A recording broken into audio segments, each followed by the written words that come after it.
It was an ordinary Tuesday morning when the ships appeared. No warnings, no demands, no chance for diplomacy. The massive vessels of the Galactic Council darkened the skies above Earth's major cities, their metallic hulls reflecting the morning sunlight like artificial stars. Admiral James Walker stood at the window of the Pacific Fleet Command Center, his weathered face reflecting in the glass as he watched the alien ships positioning themselves above Pearl Harbor. At 62, he had seen his fair share of conflicts, but nothing could have prepared him for this moment. "Sir, we're getting reports of similar vessels appearing over every major military installation worldwide," reported Lieutenant Rogers, her voice steady despite the gravity of the situation. Before Walker could respond, the first attack began. Green beams of energy sliced through the morning sky, targeting military bases with surgical precision. The aliens clearly wanted to cripple Earth's defensive capabilities in one swift strike. But they had made a crucial mistake. Years of constant regional conflicts had taught humanity to never keep all its assets in one place. Underground bunkers, hidden submarine bases, and mountain facilities remained untouched. The Council's attack, while devastating, failed to deliver the killing blow they had intended. "Get me satellite feed of all major bases," Walker ordered, moving to the central command table. The holographic display flickered to life, showing the extent of the damage.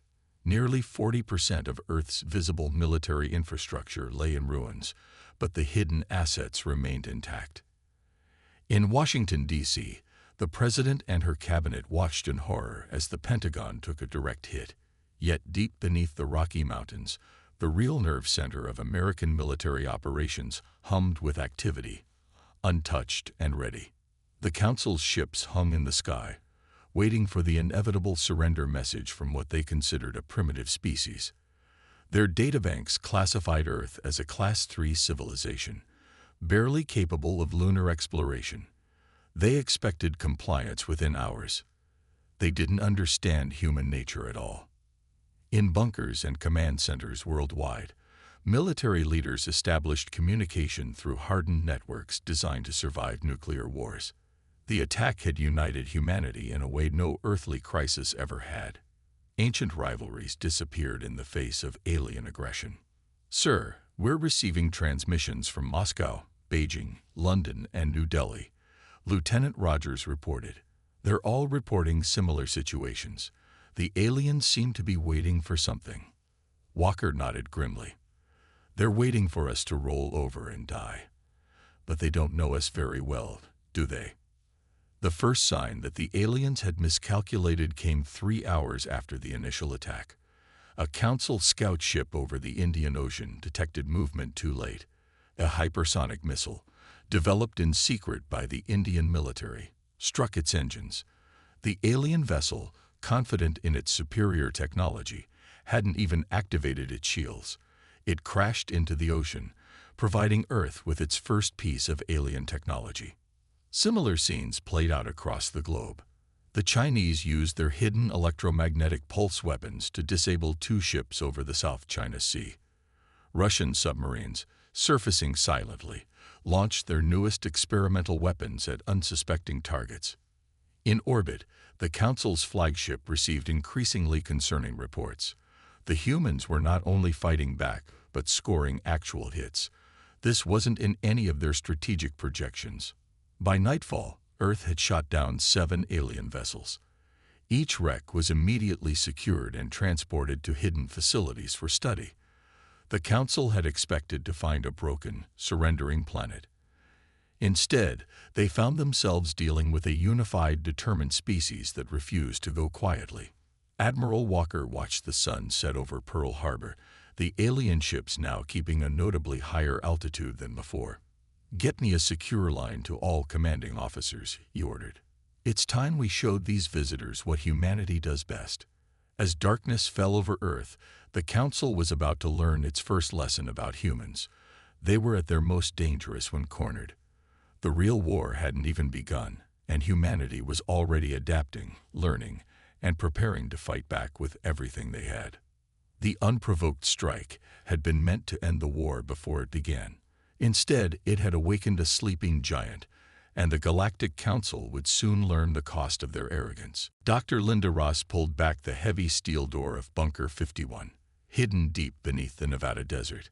Behind her, a team of scientists wheeled in the latest piece of salvaged alien technology, a partially intact engine core from one of the downed Council ships. "Place it next to the others," she instructed, her eyes gleaming with excitement. For 15 years, she had led Earth's most classified research program, studying crashed alien vessels that had been discovered over the decades. Now that secret work was about to pay off. The vast underground chamber housed dozens of alien artifacts, each carefully documented and studied. What the Council didn't know was that humanity had been preparing for this moment for years. Their attack had merely accelerated existing research. Dr. Ross called out Professor Thompson, rushing across the lab with a tablet in hand. "The energy signature from their shield technology. It matches our prototype exactly." Linda smiled. 20 years ago, when they'd recovered the first alien scout ship from Antarctica, everyone had thought she was crazy for suggesting that humans could reverse engineer the technology. Now, her team had working prototypes of everything from energy shields to faster-than-light drives. In another section of the facility, engineers were already fitting the first human battleship with hybrid technology. The U.S. Defender looked like a standard aircraft carrier from the outside, but its insides were anything but conventional. "The Council thinks we're centuries behind them," Linda said, examining the alien engine core. "They have no idea we've been studying their technology since before I was born." Across the world, similar secret facilities sprang into action. In Siberia, Russian scientists activated their own reverse-engineered shield generator, protecting Moscow from orbital bombardment. Chinese quantum computers, built using salvaged alien processors, began cracking Council communication codes. The first major breakthrough came when the U.S. Defender engaged 3 Council warships off the coast of California. The alien vessels, expecting to face primitive naval forces, were shocked when their energy weapons bounced harmlessly off the carrier's shields. "Target locked," reported the weapons officer aboard the Defender. "Our hybrid missiles are ready." The missiles that launched from the Defender looked human-made on the outside, but carried cores of alien technology within. They passed straight through the Council ship's shields, calibrated to the exact frequency needed for penetration. 2 alien vessels exploded in spectacular fireballs. The third retreated in panic, broadcasting warnings to the Council fleet. Humanity wasn't just fighting back, they were winning. In Bunker 51, Dr. Ross watched the battle footage with satisfaction. "They assumed we'd never seen their technology before," she said to her team. "That's the problem with being arrogant. You stop looking for threats." The Council's leadership was thrown into chaos. Their intelligence had been catastrophically wrong. Scans showed human vessels now carrying energy signatures that should have been impossible for their level of development. "How long have they been studying us?" demanded the Council's High Commander, watching another of their ships fall to human weapons. "How did we miss this?" The answer was simple. Humans were better at keeping secrets than the Council had imagined. For decades, governments worldwide had maintained the facade of rivalry while secretly cooperating on alien technology research. Dr. Ross stood in her lab, surrounded by the fruits of 15 years of work. On screens around her, reports showed human forces pushing back alien attacks across the globe. The Council's supposedly superior technology was failing against weapons specifically designed to counter it. "Send the blueprints for the shield generators to all major military installations," she ordered. "It's time to show them everything we've got." As night fell over Nevada, more alien ships appeared in the sky. But this time, they faced a prepared enemy. Energy shields flickered to life over cities worldwide. Human vessels, equipped with hybrid technology, rose to meet them. The Council had expected to find a primitive species barely able to defend itself. Instead, they found one that had been quietly studying them, learning their weaknesses, and preparing for this very day. As Dr. Ross watched another successful test of their latest weapon system, she couldn't help but smile. The Council was about to learn that humanity's greatest strength wasn't just its technology. It was its ability to adapt and overcome. Major Tom Bennett crouched in the ruins of downtown Seattle, his combat suit's camouflage system perfectly matching the rubble around him. Above, 3 Council patrol ships drifted slowly, searching for his team.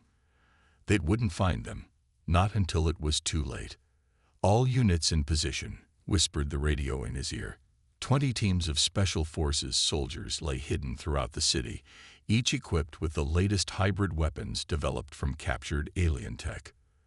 The Council forces had expected traditional military resistance. Instead, they faced an enemy that refused to fight on their terms. Humans had centuries of guerrilla warfare experience, and they put every lesson to use. "Remember," Tom broadcast to his teams, "they think in straight lines. We don't." This was the key to their success. While Council forces relied on rigid battle formations and standard tactics, humans fought unpredictably. The first patrol ship never saw the attack coming. Small drones, looking like pieces of wind-blown debris, attached themselves to its hull. The electromagnetic pulse they released shorted out its systems, sending it crashing into an empty parking lot. "Strike teams, move in," Tom ordered. His soldiers emerged from hiding places no alien would have considered: sewers, demolished buildings, even fake piles of rubble. They swarmed the downed ship before its backup could arrive. The Council's response was predictable. 2 more patrol ships descended in a standard search pattern, exactly as Earth's military analysts had predicted. They never expected the ground beneath them to erupt as hidden missile launchers emerged from what appeared to be destroyed buildings. "Humans are supposed to be primitive," complained a Council commander as reports of similar ambushes came in from cities worldwide. "How are they outmaneuvering our best tactical systems?" The answer was simple: creativity. While Council ships relied on advanced technology and pre-programmed battle strategies, humans improvised constantly. They turned city infrastructure into weapons, used decoys and distractions, and struck from impossible angles. In the Arctic, Tom's success was being repeated on a larger scale. Council forces had established a major base on the ice, thinking the harsh environment would deter human attacks. They were wrong. "Begin Operation Snowfall," Tom ordered, now coordinating with other resistance cells worldwide.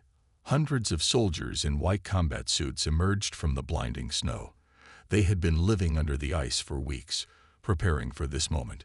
The Council base's sensors detected nothing until the first explosions began. Human soldiers, using captured teleportation technology, appeared inside defensive perimeters. Others emerged from tunnels dug deep beneath the ice. Council troops, trained to fight in formal formations, found themselves overwhelmed by attacks from all directions. "This is impossible," transmitted the Council base commander as his forces fell into chaos. Their military database showed no capability for this level of tactical warfare. But the Council's database was wrong. Humans had been fighting wars since they could walk upright. Each generation passed down lessons learned in combat, creating warriors who could adapt to any situation. Tom led the charge into the Arctic base's control center, his hybrid weapon cutting through alien defenses. "They expected us to fight like them," he told his troops as they secured their victory. That was their first mistake. The Arctic victory marked a turning point. Council forces began retreating from ground engagements, falling back to orbital positions. Their ground troops, despite superior technology, couldn't match human combat experience and adaptability. "Send word to all resistance cells," Tom broadcasted from the captured base. "The ground war is ours. Now we take the fight to space." As the sun set over the Arctic ice, Tom watched Earth's first space-capable warships rising into the darkening sky. They were built with captured alien technology, but crewed by veterans of countless ground battles. The Council was about to learn that humans didn't just adapt to new technologies. They improved them.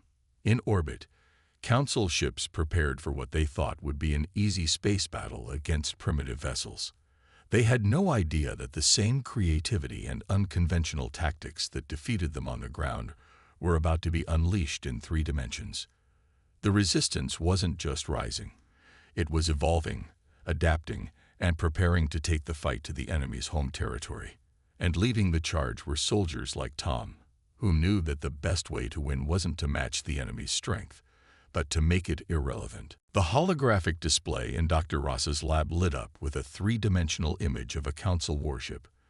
After 3 months of intense study of captured vessels, they had finally found what they were looking for. "There," she exclaimed, pointing to a pulsing pattern in the ship's shield matrix. Every 90 seconds, their shields shift frequency to prevent overload. For exactly half a second, they're vulnerable. Admiral Walker leaned forward, studying the display. "Half a second isn't much time," he said, but his eyes sparkled with possibility. Earth's survival depended on finding weaknesses like this. "It's all we need," Dr. Ross replied. "Our new quantum computers can track the pattern and synchronize our weapons to fire at exactly the right moment." The discovery changed everything. Within days, Earth's forces began targeting Council supply ships instead of their heavily armed warships. The alien vessels, carrying food and materials to invasion forces, used simpler versions of the same shields. "Status report," Walker demanded, watching the first coordinated attack on a Council supply convoy. 4 direct hits, came the response from the U.S. Defender. All enemy ships destroyed. No survivors. The supply line to Council ground forces in Asia had been cut. The Council's high command was thrown into disarray. Their supposedly impenetrable defense systems had been compromised. What's worse, they couldn't figure out how the humans were doing it. "Impossible," roared the High Commander, smashing his fist on the control panel. "These primitives can't possibly understand our shield technology." But they did understand it, and they were learning more every day. Dr. Ross's team worked around the clock, combining human innovation with alien technology in ways the Council had never imagined. The next breakthrough came from an unexpected source. A young engineer noticed that Council ships always followed the same retreat patterns when damaged. Their tactical computers were predictable, operating on fixed protocols that never changed. "They're like a chess computer," the engineer explained. "Powerful, but inflexible. They can't adapt to new situations quickly." Earth's forces began laying traps along these predictable retreat paths. When damaged Council ships tried to escape, they flew right into carefully planned ambushes. Dozens of alien vessels were captured intact this way. In orbit, the first major space battle showed just how far humanity had come.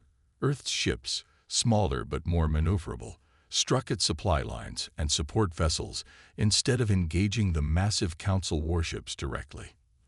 "They're not fighting fair," complained a Council tactician, watching another supply ship explode. "No," agreed his commander grimly. "They're fighting to win." The Council's rigid military doctrine began to crumble. Ships designed for large-scale fleet battles found themselves helpless against human vessels that refused to engage in traditional combat. Instead, Earth's forces struck from unexpected angles, disappeared before they could be targeted, and always seemed to know exactly when shields would be weakest. Dr. Ross stood in her lab, surrounded by screens showing the ongoing battles. "We're not just surviving anymore," she told Admiral Walker. "We're winning." The turning point came when 3 of Earth's newest ships, built entirely with hybrid technology, engaged a Council battle group near Mars. The aliens expected another hit-and-run attack. Instead, they found themselves facing vessels that could match their technology, but crewed by humans who thought outside the box. "Target their supply ships first," ordered Captain Reynolds aboard the lead Earth ship. "Then hit their support vessels.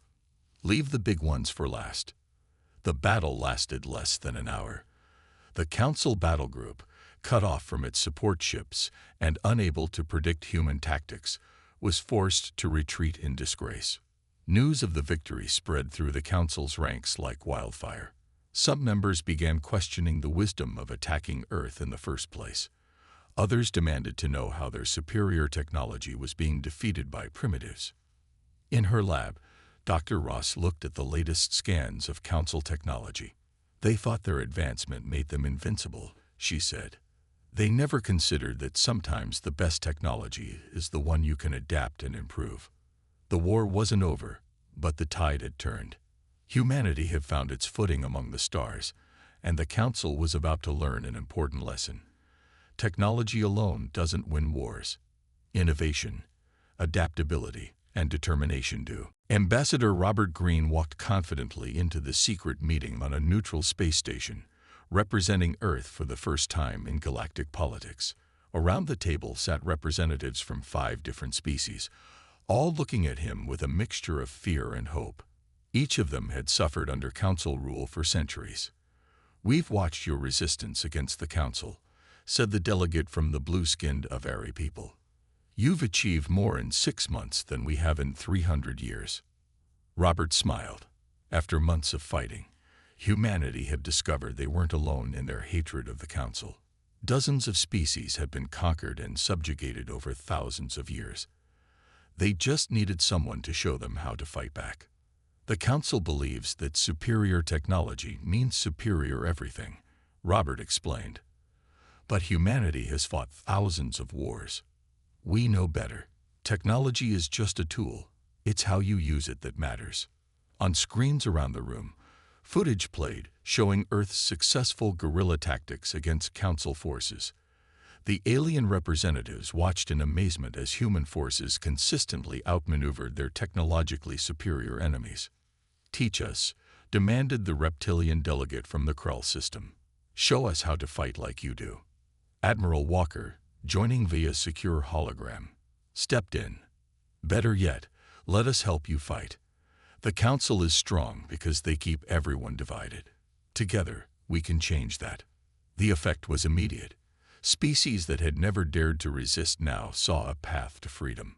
Earth's diplomatic corps worked around the clock, sharing battle tactics, providing training, and most importantly, giving hope to the oppressed. "The Council calls us primitive," Robert told the gathering. "But while they relied on their technology, we learned to adapt, to think creatively, to find ways around stronger opponents. Now we offer that knowledge to you." The first uprising began in the Krell system. Using Earth's tactics, the reptilian species attacked Council supply lines instead of military targets. When Council ships arrived in their standard attack formation, they found their enemies had disappeared into asteroid fields and planetary rings. "They fight like humans now," growled a Council commander, watching another supply convoy disappear in a perfectly executed ambush. "This infection is spreading." On Earth, Dr. Ross worked with scientists from allied species, sharing knowledge and combining technologies in new ways. Each species brought their own innovations, their own perspectives. Together, they created weapons and defenses the Council never imagined possible. The Council's rigid hierarchy began to crack. Member species, inspired by Earth's example, started questioning orders. Some openly supported the rebellion, while others secretly supplied information and resources. "We didn't just show them how to fight," Robert told Admiral Walker during a secure briefing. "We showed them they could win." The breaking point came when 3 major Council species announced their independence on the same day. The Council's response was predictable. They sent in their warships, but the rebels were ready, using human tactics combined with their intimate knowledge of Council technology. Status report from the Avari sector called out a communications officer in Earth's command center. "Council forces retreating. 3 systems liberated." Similar reports flooded in from across the galaxy. Species that had been dormant for centuries rose up, using Earth's guerrilla tactics to devastating effect. The Council found itself fighting dozens of rebellions, all using the same unpredictable strategies that had proved so effective for humanity.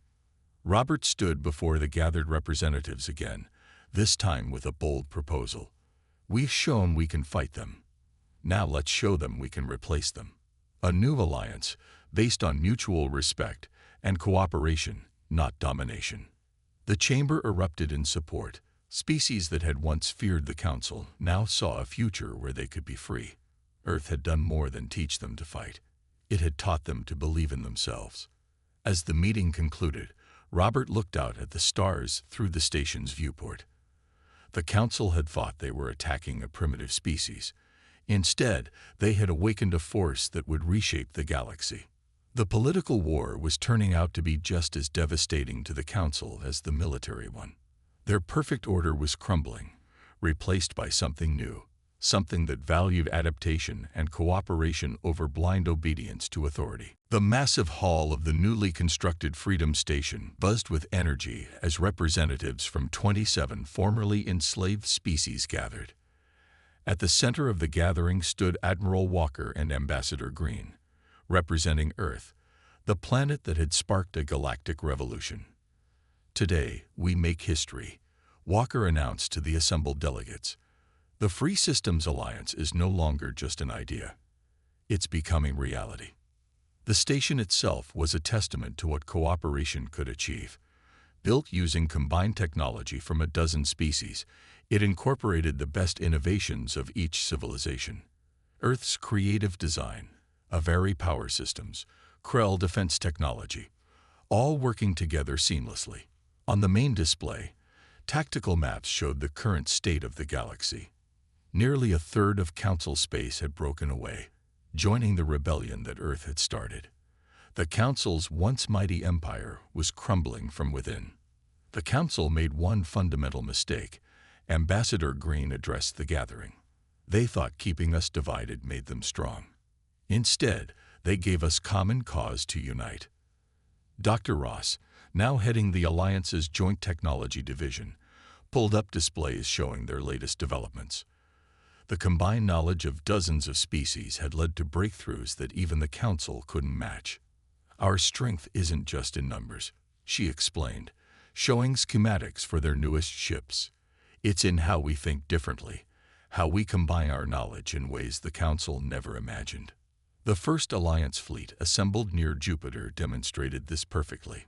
Ships of various designs and origins moved in perfect coordination, each contributing their unique strengths to the whole. Earth's tactical innovations combined with advanced alien technology created a force unlike anything the galaxy had seen before. "The Council still thinks they can crush us individually," Walker told his fellow military leaders. "They haven't realized that we're stronger together than they ever were apart." The Alliance's first joint operation proved this dramatically.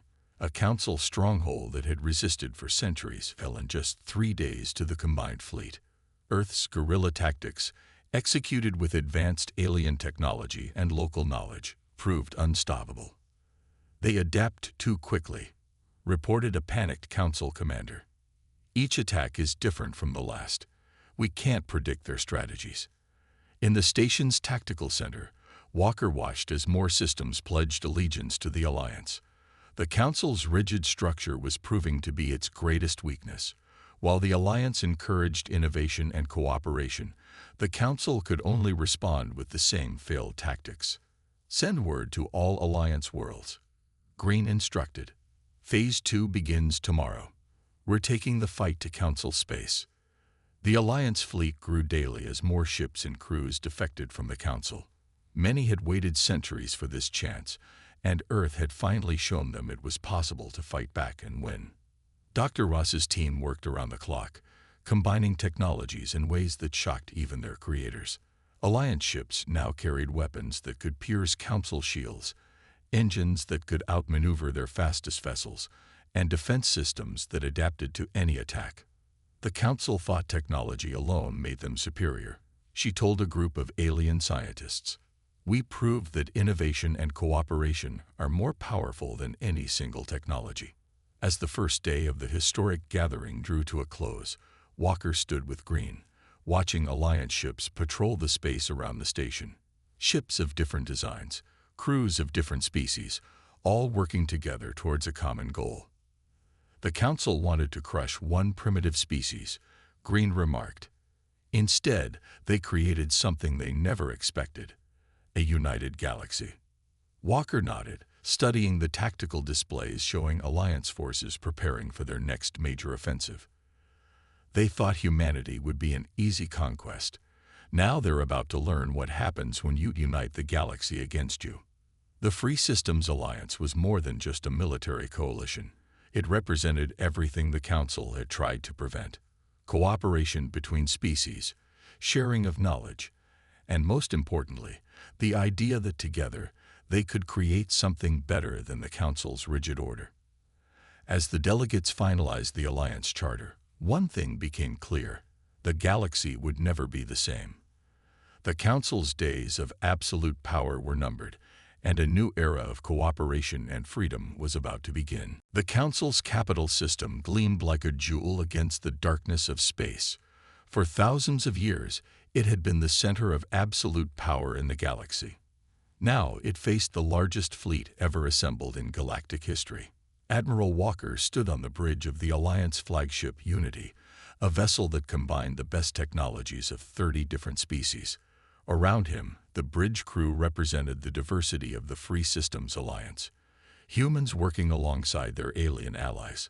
"All fleets report ready," announced his communications officer. 10,000 ships awaiting your command. This was it, the final battle. The Council had retreated to their home system, gathering their remaining forces for one last stand. They still didn't understand that simple numbers wouldn't save them. "Begin Operation Freedom," Walker ordered. "All ships execute according to plan."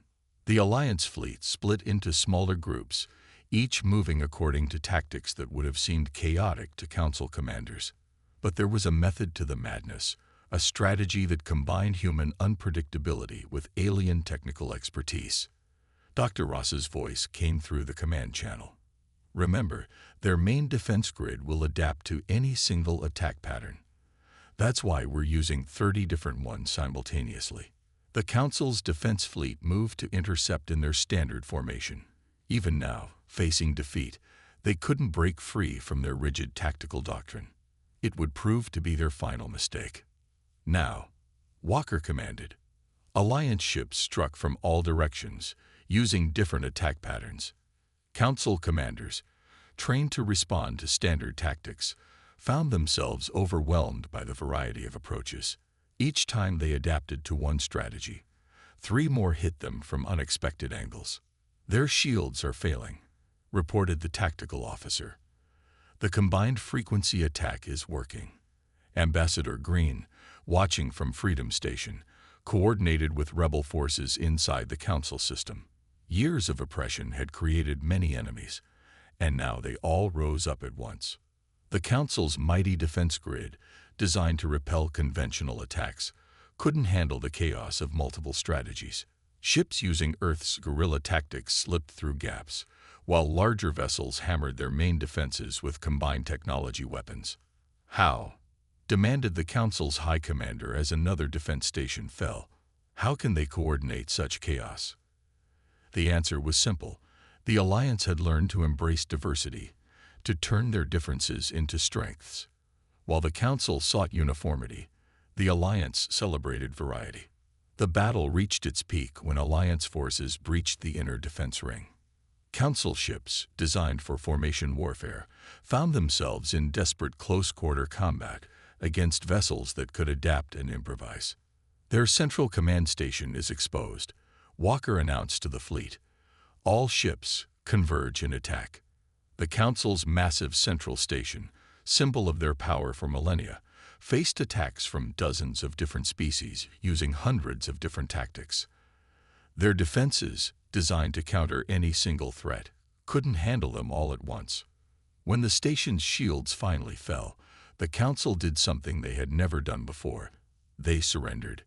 "We," the High Commander's voice shook as he broadcast across all frequencies, "we yield to the Alliance." The cheers that erupted across Alliance ships marked more than just victory. They celebrated the birth of a new galactic order, one built on cooperation instead of domination, diversity instead of uniformity. In the aftermath, as Alliance ships secured the system, Walker met with Green and Dr. Ross on the captured Council station. They never understood Ross said, studying the Council's advanced but rigid systems. True strength comes from adaptation and growth, not just raw power. And now, Green asked, looking out at the fleet that had changed the galaxy. Now we build something better, Walker replied. Something that learns from the past, but isn't bound by it. The Alliance's victory marked the end of the Council's reign and the beginning of a new era. Earth, once considered a primitive backwater, had shown the galaxy a better way. Not through superior technology or overwhelming force, but through creativity, cooperation, and the willingness to embrace change. As the sun rose over the Council's capital world for the first time under Alliance control, the galaxy faced a new future, one where no species would be called primitive and where diversity was recognized as the greatest strength of all.